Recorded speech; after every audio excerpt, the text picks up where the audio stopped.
Oh my God! Jeep! Ngayon, dito sa Baguio, tatawid tayo ng kalsada. Alright, morning grind here in Baguio. Yeah, Papa, picture boys, all the time.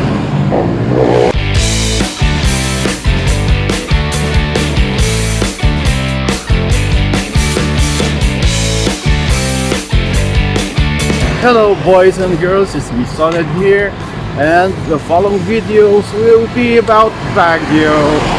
These places you would like to visit and like to hang around and during holidays.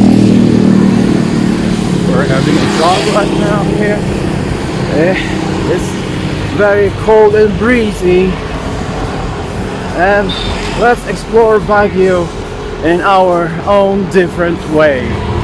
It's me Sanet, and let's go.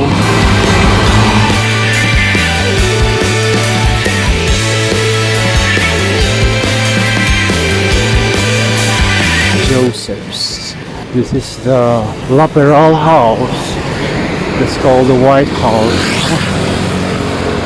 and it's already a Joseph's restaurant. Man, naglilinis. Just walking by, having a jogging. Here is a unique house here. It's a typical house before, but it's already classic and unique right now. But this is a restaurant already. They opened a restaurant. That's its name's Joseph's. Alright.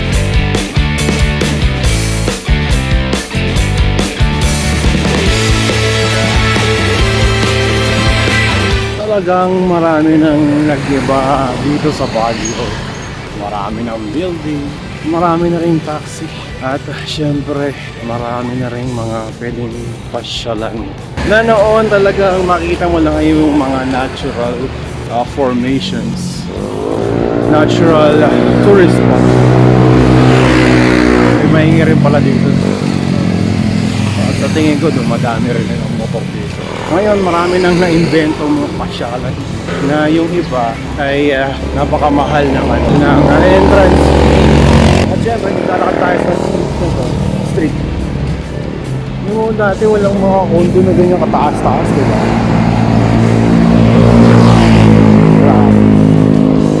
DBM pala ito eh. Ano naman kayo wala patawid sa kabila.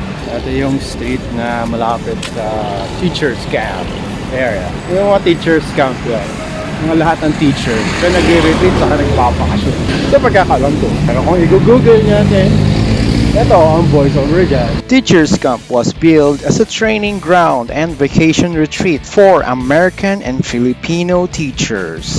Balik na po tayo ulit, jogging time. Sure. Tatawid pa rin tayo sa kalsada ng Baguio. Ito napansin ko lang dito ng Baguio, medyo mga-disiplina sila sa traffic rules. Lalong-lalo na yung pedestrian lane. Tumitigil talaga sila. Maayos din sa mga loading, unloading. Kasi syempre may nagbabantay. Pag wala kasing nagbabantay, kahit anong syudad yan, hindi magiging successful yung traffic management. And so far, masasanay na silang sumunod sa traffic rules. Sa mga motor, lahat sila naka-helmet dito sa Baguio. Ganun po. Naka-wall-zoned. Araw-araw na po ngayon. Here yung cars. Parang hindi mo nakita yung street na yun. Alalagot pala.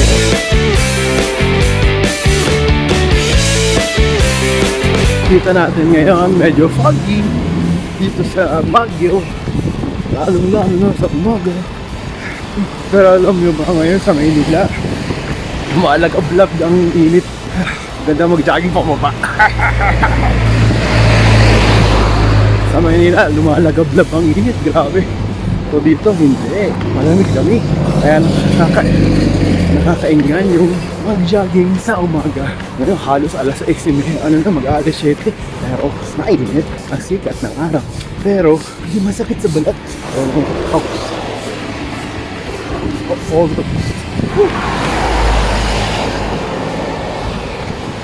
Ako mo, nag-jogging dito sa umaga sa sa Baguio City. Ito maganda at bago. May mga sidewalk na pwede ka mag-jogging. Woo! Ayun na. Okay na. Okay na ako. Grabe. Kabaw.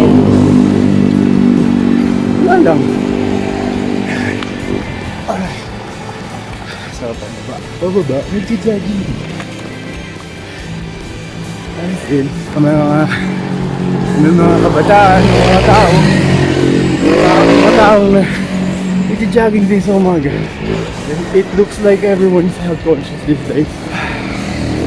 Ay, ako lang hindi. Alright, ito lang tanong ko. Dito ba sa Baguio, sa mga workers ba, minimum wage earner as a city, katulad sa Maynila, or naka-provincial rate? Yan ang susunod na tutuklasin. Kung hindi nakarinig nito, mag-comment ka. No? Ganda na po.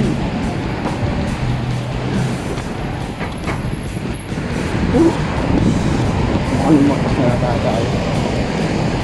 Alright. Kapag nakarating na kayo sa video na to, siyempre naabutan nyo na itong mga pinagsasabi ko. Magiging makabuluhan na rin, no? Nakaka-bonus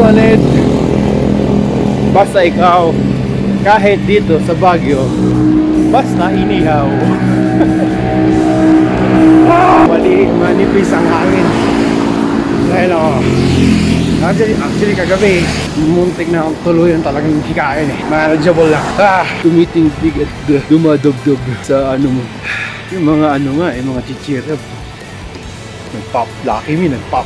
Diba? High altitude talaga. Lumalamig kasi matama lahat ang ulap. Yun ang malamig doon. Tumataas ka, lumalamig, di ba? Ito yung naku-curious talaga ako. May daanan para sa mga bulag. Ang ganto, naba! Ganto yan! Mahaba! Tapos magkabilaan pa. Ganto yan! Kabilaan! Diba? Kakaiba. Grabe, kahit sa Maynila, minsan lang kung makakita ng ganito para yung walkway para sa mga vlog. Great bago kayo kung mag-install ito. Kahit sabihin mo overpriced, okay lang. At least may napapakinabangan mga nagja-jogging na vlog. At syempre, ako si Sonic, tapos na ako mag-jogging. Kaya po pwede dyan pa sidewalk pa kayo. Dahil kotse dami kotse ng English. Dito tayo balik sa hotel. Soto Grande Hotel. Yeah! Ito magandang style kapag nagpa-park kayo sa palusong tsaka incline, mga ganito.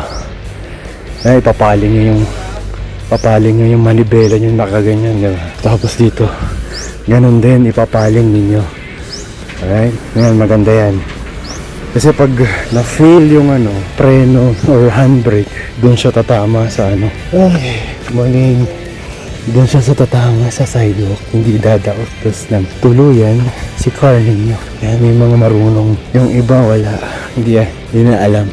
Pag naka-slope, baling niya yung lalo dito sa Baguio, napakatarik ng mga slope na ganyan, nakaganon. Common yan, di lang dito sa hotel na to. Alright. That ends our video and I hope you enjoyed. And please don't forget to like, share, and subscribe.